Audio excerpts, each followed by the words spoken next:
Hello everyone, this is Riddhi. Today we'll talk about Bhakti movement. Bhakti movement के बारे में आज हम बात करेंगे। तो भक्ति मूवमेंट किसे कहते हैं? जो mystical union of individual with God था वो भक्ति मूवमेंट कहा जाता था। भक्ति movement is mystical union of individual with God, मतलब कि पर्सनल डिवोशन जो थी गॉड से मिलने के लिए, उसको कहा जाता था। एंड जो भक्ति मूवमेंट है वो कहाँ से लाया गया है? भक्ति मूवमेंट के जो ऐसा कहा जाता है कि जो सीड्स ऑफ भक्ति मूवमेंट है they can be found in the Vedas. Vedas में मिल सकते हैं, वेदास से भक्ति मूवमेंट आया ऐसा कह सकते हैं। एंड जो शैवा नायनर्स, दो लोगों के बारे में हम बात करेंगे, Niners and Alvars.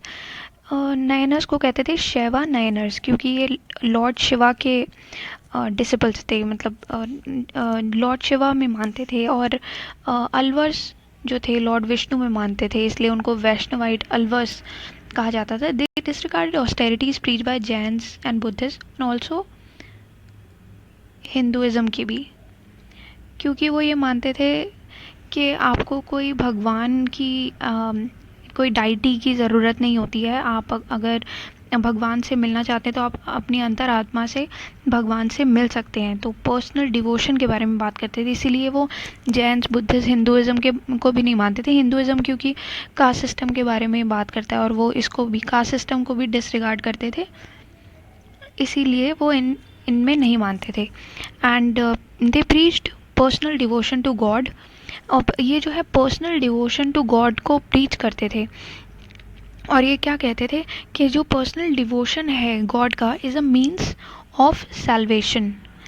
And they disregarded rigidities of the caste system. जो कास्ट सिस्टम की रिजिडिटीज़ थी उनको डिसरिगार्ड करते थे ये लोग। And they carried the message of love and personal devotion to God to various parts of South India by using the local language. और ये क्या करते थे कि बहुत सारे साउथ इंडिया में ये अपनी लोकल लैंग्वेज में ही जो मैसेज था लव और पर्सनल डिवोशन टू गॉड का उसको फैलाते थे। एंड अब नयनर्स और अलवर्स दे प्रीच्ड इन लोकल लैंग्वेजेस में ये प्रीच करते थे। एंड संस्कृत जो था was still the vehicle of thought in the country. तो अब दो लोगों के बारे में हम बात करेंगे कि जो आइडियाज़ ऑफ भक्ति है they were carried to the north by scholars as well as by saints. अब सिंस भक्ति मूवमेंट के स्कॉलर्स जो थे, जैसे मैंने बताया नयनर्स और वैष्णवाइट अलवर्स जो थे, ये दोनों जो थे उन्होंने साउथ इंडिया में तो फैला दिया था, पर नॉर्थ इंडिया में कैसे जाते थे? नॉर्थ इंडिया में इनके आइडियाज़ कैसे गए थे? जो उनके स्कॉलर्स थे और जो सेंट्स थे उन्होंने कैरी किए थे इनके आइडियाज़ साउथ से नॉर्थ इंडिया में। तो इनमें से कुछ सेंट्स मैं आपको बता देती हूँ। एक महाराष्ट्र सेंट हैं जिनका नाम है नामदेव। ये तो हैं हमारे महाराष्ट्र सेंट, महाराष्ट्रियन सेंट नामदेव। अब और दूसरे हैं रामानंदा। रामानंदा जो है, अब नामदेव कब आए थे? नामदेव का हम कह सकते हैं 14th सेंचुरी में आए थे। और रामानंदा जो है he is placed in the second half of the 14th and first quarter of the 15th century. तो second half of the 14 and 15th century में कह सकते हैं। नामदेव कौन थे? नामदेव वॉज अ टेलर, एक टेलर थे पहले, who had taken to banditry before he became a saint. And जो नामदेव की पोइट्री थी वो मराठी में लिखी हुई थी। Since he was a Maharashtrian saint तो his poetry was written in Marathi. And उनकी जो पोइट्री थी, it breathes the spirit of intense love and devotion to God. भगवान के साथ प्रेम और डिवोशन जो था उनके बारे में बात करते थे। और Namdev is said to have travel far and wide and engage in discussions with the Sufi saints in Delhi. तो दिल्ली में सूफी सेंट्स जो थे उनसे डिस्कशंस किया करते थे। एंड रामानंदा जो है, अब इसके बारे में, Ramananda was a follower of Ramanuja. And Ramanuja जो थे उनके फॉलोअर थे, रामानुजा के फॉलोअर थे रामानंदा। All right. एंड जो रामानंदा थे he substituted the worship of Ram in place of Vishnu. वो राम को वर्शिप करने लगे थे विष्णु की जगह। And he taught his doctrine of भक्ति टू ऑल द 4 वर्णास, जो डिफरेंट कास्ट थे, जो हमारे वर्णास आते हैं, उनको उन्होंने डॉक्ट्रीन ऑफ भक्ति सिखाई थी। And disregarded the ban on people of different caste cooking और ईटिंग देयर मील्स टुगेदर। जैसे वर्णा सिस्टम में होता था कि जो लोअर कास्ट है उनको साथ में अपर कास्ट के साथ खाना खाना और बनाना जो है उनके लिए वो अलाउड नहीं था, तो उन्होंने ये भी डिसरिगार्ड करते थे वो भक्ति मूवमेंट में, रामानंदा। तो इसके बारे में बात की थी। अच्छा, अब इनके कुछ डिसिपल्स थे। कौन कौन थे इनके डिसिपल्स? यहाँ पर मैंने लिखा है रविदास, कबीर, सेना एंड साधना, ये 4 इनके डिसिपल्स थे। तो रविदास जो थे वो कॉबलर थे, और कबीर जो थे ही वॉज अ वीवर, सेना जो थे वो एक बार्बर थे, and Sadhana was a butcher. तो ये थे, तो इनके डिसिपल्स हर एक कास्ट में से आप देख सकते हैं। तो Namdev was also equally broad minded in enrolling his disciples. तो ये सारे डिसिपल जो थे वो तो रामानंदा के थे, और नामदेव के नामदेव भी बहुत ब्रॉड माइंडेड थे अपने डिसिपल्स को एनरोल करने के लिए, कि अलग अलग कास्ट से अपने डिसिपल्स को वो एनरोल करते थे। अच्छा, यहाँ पर मैं आपको एक और चीज़ बता देती हूँ। एक मूवमेंट भी आई थी, नाथपंथी मूवमेंट। ये मूवमेंट किसके बारे में बात करती थी? It challenge the caste system को चैलेंज किया था इसने, और जो सुपीरियॉरिटी ऑफ ब्राह्मणास थे, ब्राह्मण्स की जो सुपीरियॉरिटी थे उसको चैलेंज किया था इन्होंने। And this movement gained great popularity. Alright, now we'll talk about Kabir talked about the unity of God. तो कबीर किस बारे में बात करते थे? भगवान के साथ की यूनिटी के बारे में कबीर बात करते थे।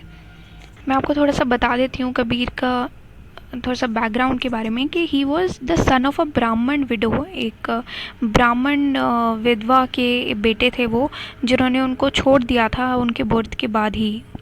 So he was the son of a Brahmin widow who abandoned him after his birth, and then he was brought up in the house of a Muslim weaver. उसके बाद एक मुस्लिम वीवर ने उनको अडॉप्ट कर लिया था और उनके घर वो पैदा हुए थे। तो उन्होंने अपने पैदा होने के अडॉप्टेड फादर से ही, मतलब उन्होंने ये प्रोफेशन जो है वो लर्न किया था वीविंग का। और पर वो जो थे जब काशी में रह रहे थे तो वो हिंदूज़ और मुस्लिम सेंट्स दोनों के कांटेक्ट में आए।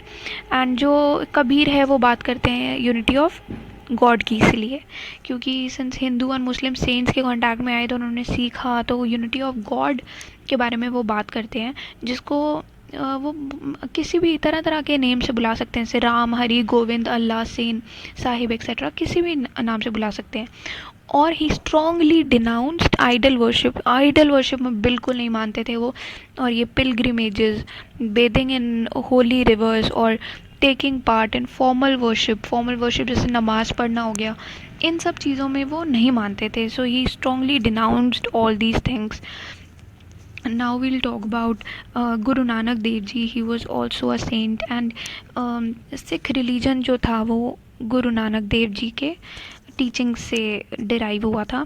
And he was born, Guru Nanak ji was born in a Khatri household in the village of Talwandi में ही वॉज बॉर्न। तालवंडी को आज क्या कहा जाता है? इट इज़ कॉल्ड नानका, तालवंडी को कहा जाता है। तो it is on the banks of river Ravi के बैंक्स पर है ये।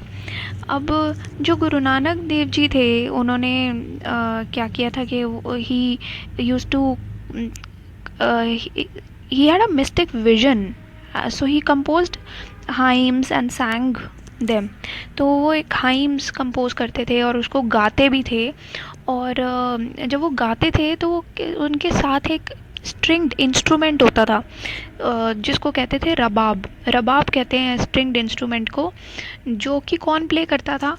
उन्हीं का ही एक फेथफुल अटेंडेंट था जिसका नाम था मर्दाना, वो प्ले करते थे रबाब। तो वो गाते थे और ये मर्दाना जो थे, जो उनके अटेंडेंट थे, फेथफुल अटेंडेंट थे, ये प्ले करते थे रबाब। अब जो गुरु नानक देव जी थे वो he laid emphasis on the one God, कि एक ही भगवान है, तो इस पे उन्होंने एम्फेसिस ले किया था। और he also laid great emphasis on the purity of character and the conduct of the first condition of approaching God and the need of a guru for guidance. तो उनकी पहली कंडीशन जो थी वो ये थी कि आपको आपका प्योर कैरेक्टर प्योर होना चाहिए और आपको एक गुरु की ज़रूरत होती है गाइडेंस के लिए। और कबीर की तरह ही वो भी आइडल वर्शिप हो गया, ये सब आइडल वर्शिप, पिलग्रिमेजेस, ये सब में नहीं मानते थे। So he also denounced all these things and he advocated a middle path in which spiritual life could be combined with the duties of the householder। तो इन सब में मानते थे। और जो आइडियाज़ ऑफ नानक हैं, जो गुरु नानक देव जी हैं, उनके जो आइडियाज़ हैं, they gave birth to a new creed, एक न्यू क्रीड को उनके आइडियाज़ ने बर्थ दिया था, जिसको क्या कहा जाता है अब सिखिज़म। ऐसे ही कबीर के जो आइडियाज़ हैं, उन्होंने एक नई सेक्ट को जन्म दिया था जिसको कहा जाता है कबीर पंथी कहते हैं उनको। So that's all for today. Please like, share and subscribe to my YouTube channel and thank you for watching my videos.